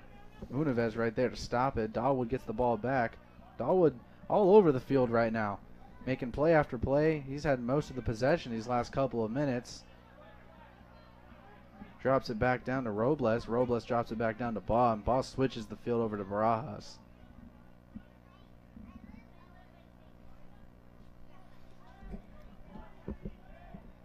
Dixie State trying to be patient, trying to work it up the field, having a tough time. A lot of pressure on them. Looks like Medina's going to send it over to Dawood.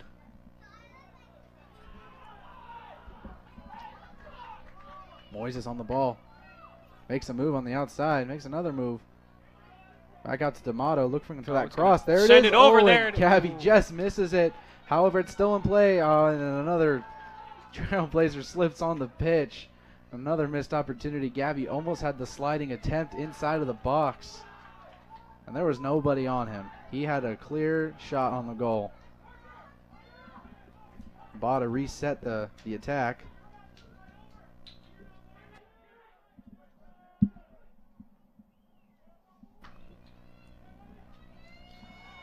Trailblazers in the attacking third, out to Dawood. Dawood open. He's going to attempt a strike. It's going to go far on that left side. As I would call it, that is a Sergio Ramos as he skies it over the box. When you're 8 yards outside of it, you just can't kick it over the goalpost. You can't kick it over the crossbar. There's no exceptions for that.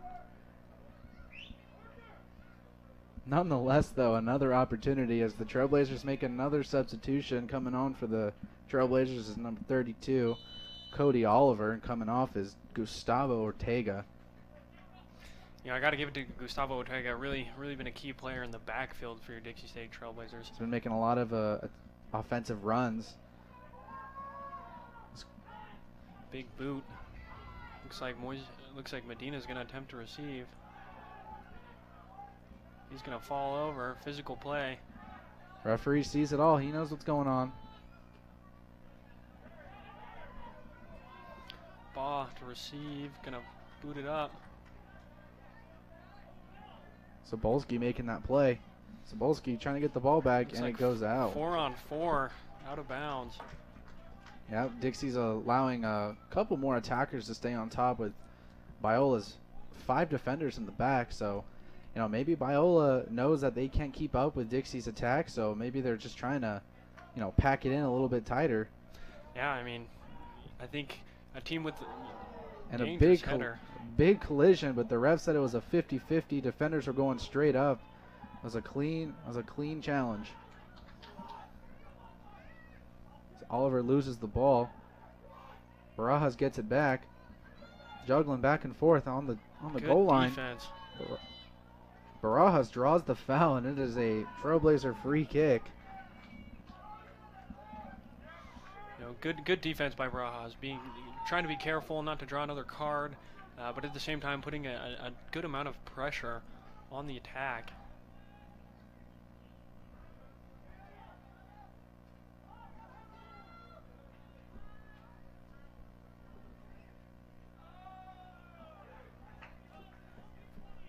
Looks like Nilsson's going to come out to scoop it up. He'll softly lay it down to Barajas.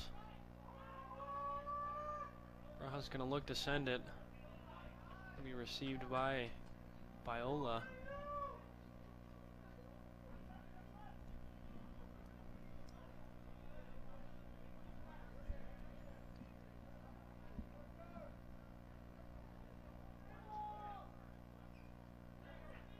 Quick header by Dawood as Medina tries to get that challenge on. Pugh with the ball, and Pugh gets Good tackle. slide swiped, and that is a card going towards Ascari Robles, the second yellow card for the Trailblazers. And Pugh is on the ground once again. He did have a little bit of a collision earlier in the first half, and yeah, the ball did, you know, leave before the tackle got there, and that's going to draw a card every single time. And he's on the ground, and it did look like his ankle did get hit a little bit, but you know, maybe a little bit of acting going on. You know, that's what the men tend to do. You know, if this was a women's game, she would have gotten up and started running off the field. But you know, the men like to be a little bit more dramatic when it comes to fouls. But it looks like he's fine. He doesn't need a trainer, and we'll see if the Eagles can capitalize off this free kick, which is fairly close. It's about 10, 11, 12 yards away from the 18. So we're going to see a couple runs in coming from the outside of the box. Nielsen's already got his wall set up for that inside post. And we'll see if he goes for the shot or if he's trying to, you know, get that assist. Looks like number 25 for Biola, Maddox, is going to be taking the free kick. He's taking the last few. He's going to try and get the quick assist, but it's going to be headed out of bounds by Dixie defense, resulting in a Biola corner.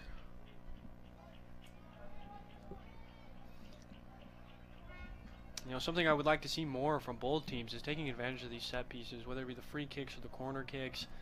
You know, it's a great opportunity to score a goal, but both teams have been lacking in this sense. There's been a couple close attempts, but nothing for sure. It is a third part of the game, just like special teams in football. Maddox with the ball again, looking for that cross. Dangerous opportunity, and misses left, as that's going to be out for a Trailblazer goal kick. Dangerous play in the Trailblazer defending third. They got the header off. Unfortunately, it went wide for Biola. Fortunately for Dixie.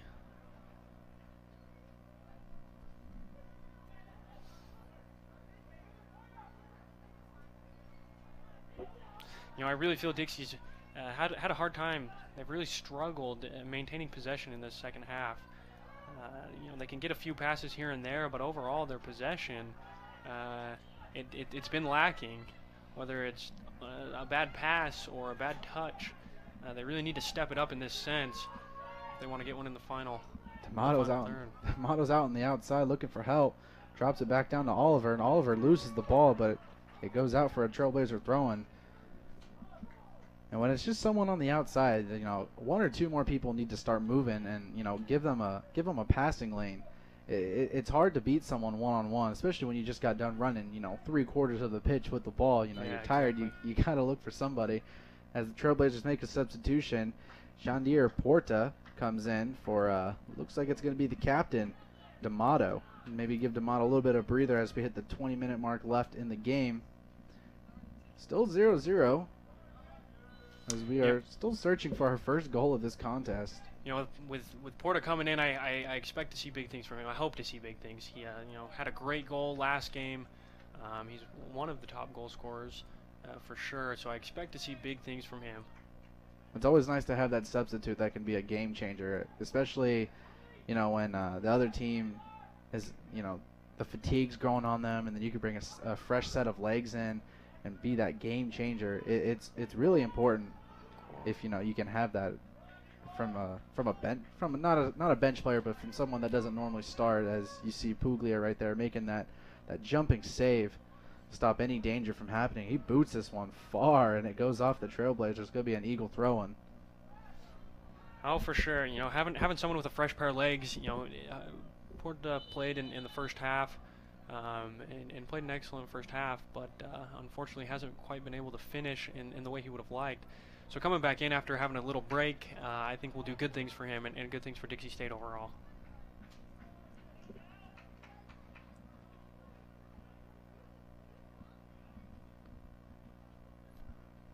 Looks like the referees are debating and discussing something.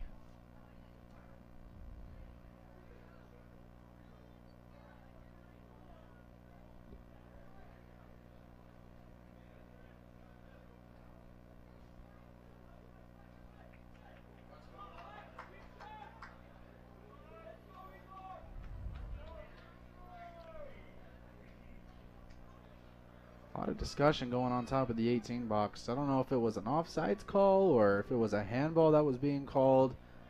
I didn't really see anything on the replay, or if the ref is just saying, to quit giving me lip. And it looks like it's going to be a free kick right outside the 18 for the Trailblazers. This is a perfect opportunity for the Trailblazers to convert and strike their first goal of the match. Looks like Gabby Medina's back there. Dawood, two excellent offensive players. The Trailblazers really need to convert on this to switch the game momentum in their favor. Dawood's going to take it through. It looks like it's a goal! It's a goal for Jake D'Amato. I'm sorry, not Jake D'Amato. Dominic D'Amato as he kicks it off of the free kick. The goalie mishandled it, and it trickled in. Unfortunate for the Biola goalkeeper. Unfortunate for Puglia. In my opinion, that was a well-placed free kick. Puglia had the opportunity to scoop it up, but mishandled it. Like you can see in that replay. But good on Dominic D'Amato with that. I'm sorry, good on Anthony Dawood with that excellent strike, and good on Dixie State for following up. As a goalie, it's hard to defend, a free kick, especially from 18 out. And you're taught as a keeper, whenever a ball comes your way, you drop to your knees. And I don't think Puglia did that. I think he could have froze up a little bit. I think he wasn't expecting a shot low into the ground. I think he was expecting something up high. And I think Dawood used that to his advantage. And lucky for the Trailblazers that they were able to get that ball to trickle in. Great opportunity for the Trailblazers, like we mentioned. That was the perfect thing they needed in order to get the momentum rolling. Looks like the Biola coaching staff disagrees with some of the calls that have been made and argued a little with the ref, but the ref says play on. No referee is perfect, but I think so far, it's been very evenly called. The referees, in my opinion, has done a great job at calling both sides. As Puglia does a risky play right there and trying to fake out Christian Hall. As there's another handball called against the Eagles. Now Dixie, now that they have the lead, they can slow the game down. They can play their game. They can go back to the passing that the way that they were doing in the first half. They don't need to feel like they're rushed. You know, everything's going to be on Biola now. Now that Biola, they're going to be playing more relentless. They're going to be playing more physical. They're going to, you know, keep doing the things that they need to do, but they're going to take it up a notch. And I think Dixie needs to understand that. And, you know, they got to play conservative. They got to, you know, make the easy passes. Don't take too many touches. You know, do the simple passes. And I think that's what they're going to have to do to maintain this lead, because Biola, you know, they keep coming back over and over as the Trailblazers have another opportunity, but you know, I completely agree. The Trailblazers are up 1-0, which is great, but you know, they do not have any room to take a breath and slow down by all means. You know, yes, they definitely need to be patient and make sure they're executing passes and touches. However, they are only up 1-0, and Biola's been playing an aggressive, great game in the sense that both teams are pretty evenly matched.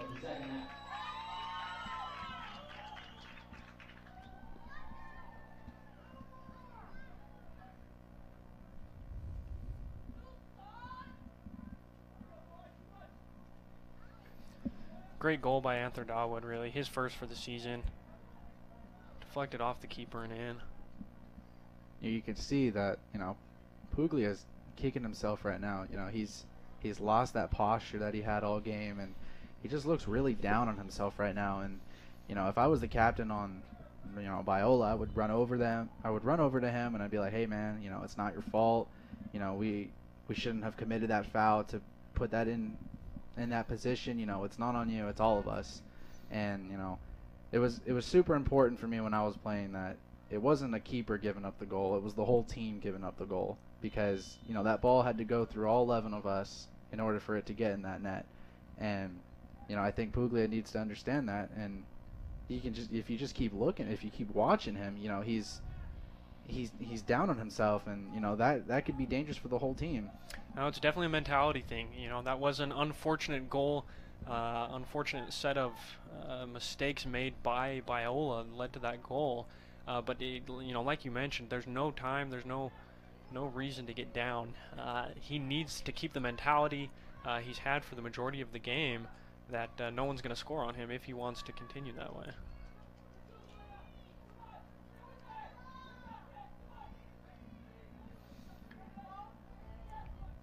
Good defense by your Dixie State Trailblazers. I may have spoke a little too soon. Looks like Biola's recovered.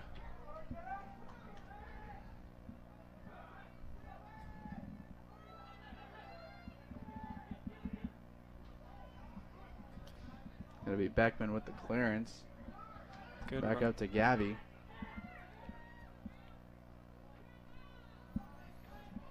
Good challenge by Biola, number 8. Hernan Sotelo.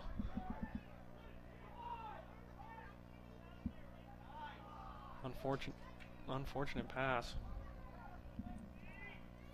Biola's going to get it into the middle. He's got pressure on him. Dixie State looking to counter, making a big run. You got Robles doing all kinds of work over here, and he's on the ground, and Biola's kicking at him. There's another card issued to Robles, probably for playing with the ball on the ground. As you know, all of you may know that is against the rules of soccer. If you're on the ground, you're not allowed to touch the ball. You're supposed to just get back up and play right on. But I think he was a little bit too aggressive when it came to that, and the referee saw that and issued him the card. I agree with a foul being called. I may disagree with the yellow card. If you see in the replay, Biola came up strong on him, kind of caused him maybe a little bit to get off balance, which in turn rolled him over. However, I do agree he should not have played with it as he fell to the ground in that sense. And it looks like that is his, in fact, second.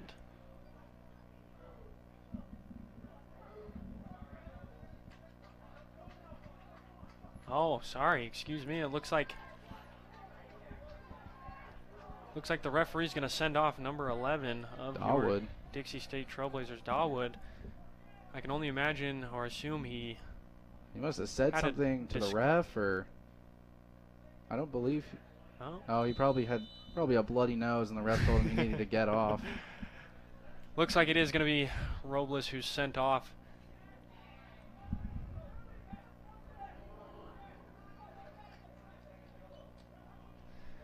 Robles will be sent off with a second yellow card. Unfortunate for Dixie State. Laying down a man. You know, Biola's going to take advantage of that in the last 15 minutes of this game. Dixie's going to be parking the bus now as they got 8 defenders back there. You know, in my opinion, it definitely is the strategic thing to do. You're up a goal. You're now down a man. You just need to play a strong defensive game. You know, obviously, counter when possible, attack when possible, but defense is going to be key to maintaining that W.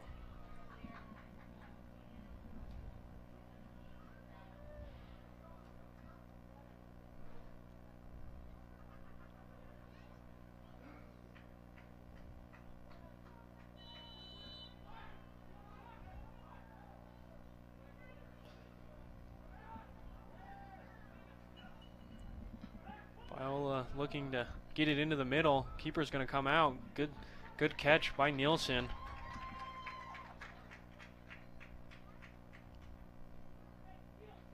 Nielsen doing the gamesmanship part, taking all of his time, the 8 seconds that he's allowed to hold on to that ball for, and just get that out of there as it goes off of Munavez and for a Trailblazer throw-in.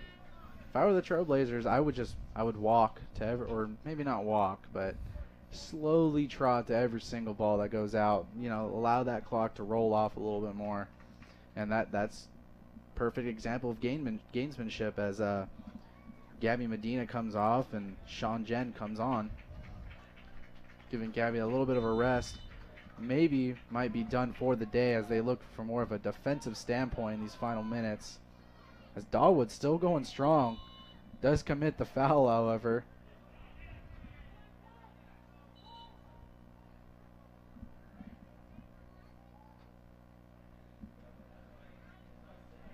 Maddox having a few words with the ref, maybe asking for a card, as Dawood has been a little bit more physical in these last couple of minutes.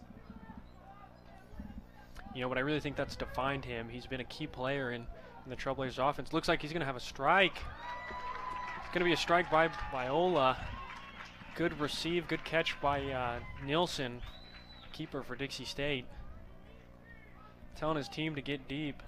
Looks like he's going to give it a good boot.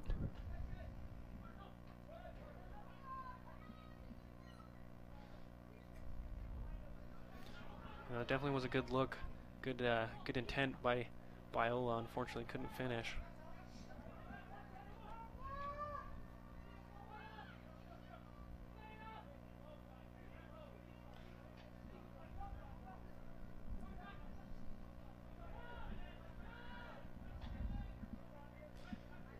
Biola's going to look to swing the ball to the far side of the pitch.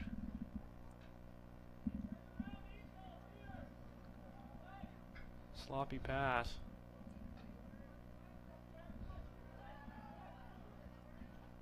Good defense by number 32 of your Dixie State Trailblazers, Cody Oliver.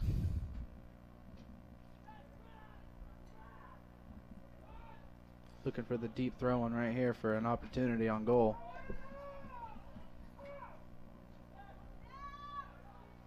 And there's a shot on goal, deflected off, and it's going to be an Eagle corner kick. Down a man. It's difficult for the Trailblazers to have to play man down, especially when, you know, everybody but one defender is going up there, because there's always going to be that one man that's open, and, you know, if the Eagles can find that one man that is open, you know, that could cause some serious trouble. As it's deflected off again for another Eagle corner. As you got Dixie packing that box, every defender. Every defender is back there right now. This will be the Biola's 5th corner kick of the match.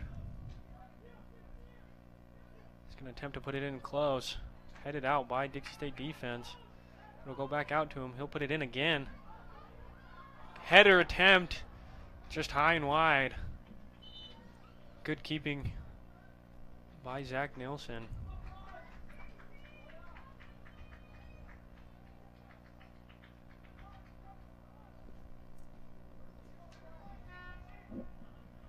Substitution in for the Eagles, number 11, Hunter Finnegan, coming in for Keaton Kerr. I'm sorry, Jack Sobolski.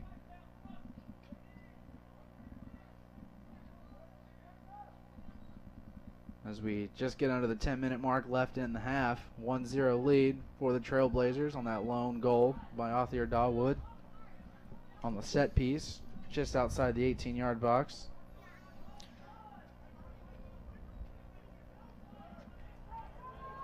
For those of you that missed our earlier broadcast today, our women ended up winning 2-0 as the Eagles are on the attacking third again. Set it back up to Cetrin. Gonna send it into the middle, open player.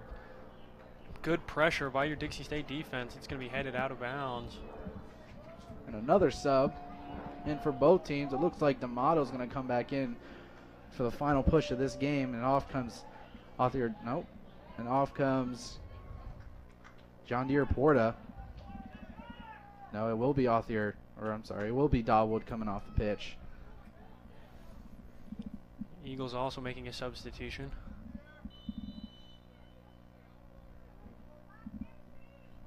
Clayton Moeller coming off the pitch. Big boot by Nielsen, keeper, but Biola defense is going to climb right over, and it'll be a foul. Thus far in, your Dixie State Trailblazers have had 13 fouls called against them, while Biola's called 16. A principal rule of thumb for any sport really is the team with the less amount of fouls tends to play better and have a better match. Looks like it will be handball on 34 of your Dixie State Trailblazers. Christian Hall. And Jen goes down after it looks like he took a cleat to the knee, or a cleat to the shin. And Munavez making the pass out wide to Colton Hunter.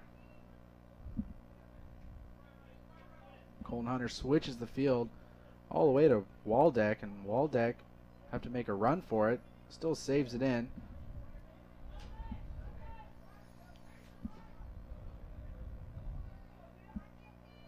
As we were talking about, no attackers for the Trailblazers for these final minutes of this game. Everyone's back, parking that bus, as they call it. And it is. I have to agree with Dixie. That is the strategic thing to do. A 1-0 is a great win. It's a shutout. You can't no complaints there at the end of the day. Barajas kicks it way up there. Hopefully Oliver can make it, and Waldeck heads it back to his keeper, Puglia dishes it right back out to Maddox. Just over 6 minutes to go in the final half of the match. You can see the fatigue coming into play. A lot of players are playing a little bit slower now. It's true. Their form of running, you can just tell in that they're tired, and I don't blame them. 85 minutes on the field for most of them. But the last 5 minutes are always the most crucial in the game, especially in a 1-0 or even a 0-0 game. Keeper comes out, good catch. Good keeping. I gotta say, I've been very impressed with DSU keeper number 1, Zach Nilsson. He's been an exceptional player in the box. He's come out to scoop up those ones he's needed to. He knows his positioning. Positioning is everything when it comes to being a keeper. And it shows. It shows. He's had a number of shutouts. He had one just a few days ago, and looking to keep another one today. We'll see what happens. Baja just gets that out of there. Tired of having the ball on his side of the field. As I was always told as a center back like him, in the closing minutes of a game, if we were up 1-0 or even by a goal, We just got to get that ball out of there. Just no mistakes, nothing like that. As another foul is called against Cody Oliver, and Maddox has his hands up once again, telling Oliver to get off of him. He's frustrated. He's had a bunch of calls go against him or go for him. He's been fouled a lot, but just got to keep playing. You got to be that captain. You got to be the leader of that team, and you know your teammates look up to you. Big boot into the middle of the box, headed. Scooped up again by Nielsen. I don't know what Biola was thinking there. And Nielsen has every right to do that. That's his box, and if he protects himself, he can run into anybody that he wants. That's his box. So all the junior referees out there asking for a call probably don't know that that is a rule. Tough pressure. As Estrada loses the ball. Maddox with the ball once again, dishing it out wide. Biola looking to get the ball into the middle. Near the top of the box, he'll attempt to have a strike. It'll be booted out by Dixie State. Looks like there's going to be a substitution for both teams. Number 9, Dominic D'Amato, comes in for number 34, Christian Hall of your Dixie State Trailblazers. Moises Medina. Oh, excuse me. Excuse me. And Clayton Moeller comes back in, play defense on the left side. That's plays short for the Eagles. Swinging it over to the other side of the field. Moeller looking to send that one in, and does. And Nielsen comes out, gets collision. And the ref is definitely going to issue a card out there, and it does look like he's going to give a card out as Nielsen goes down hard. You know, again, great keeping by Nielsen. Unfortunately, bad decision by Biola to come in on that one. That's Jarrett Pugh, but it looks like Brian Baugh is exchanging a few words, and Pugh and Nielsen give each other fist bumps, tell each other good play. And it looks like it's going to be a free kick for the Trailblazers, and referee having a few words with Nielsen. Nielsen probably telling him that he's okay. He continue play, and the ref's just writing down who he gave a card to. I believe it was Jarrett Pugh that he gave the card to, as I believe that's the 5th yellow card this game. It is the 5th yellow card. Yes, it is in fact the 5th yellow card. Total of 32 fouls in this game, as Nielsen rockets this one down the field. It's a dangerous play as Zach Beckman draws that foul. Questionable because Beckman put his head down, and you know, if you put your head down, you can't really get a dangerous play called on you, because you know you're putting your head in a position where it could be dangerous. So it should really be called on you, but not in this case, as D'Amato gets the ball back in the attacking third, trying to make something happen. Trying to get that, stays on his feet, and knocked away. Good footwork by D'Amato, looking to get it out to Medina. Looks like have a strike. Waldeck made that play right there, and that could have been dangerous, and that could have been the end to this one, as Trailblazers have another corner. Looks like this is going to be their 6th corner of the match.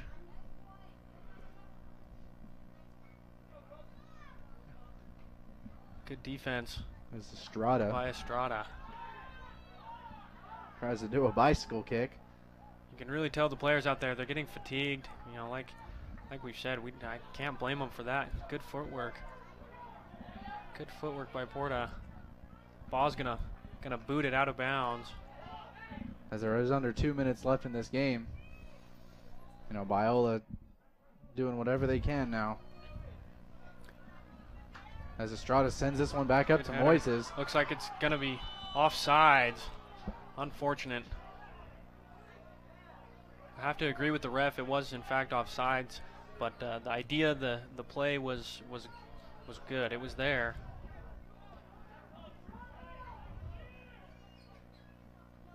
Biola maybe trying to get a free kick opportunity here, as Nielsen comes out and is going to hold on to this one as long as he can.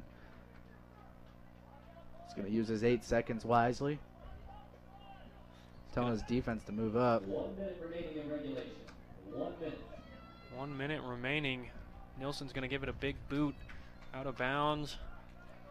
Off Biola, looks like a Trailblazer throw-in. You know, good sportsmanship there. They're gonna take their time, but continue the play.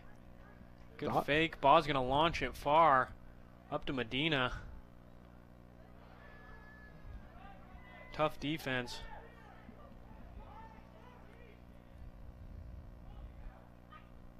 And Dixie State's gonna look to just give it a good boot.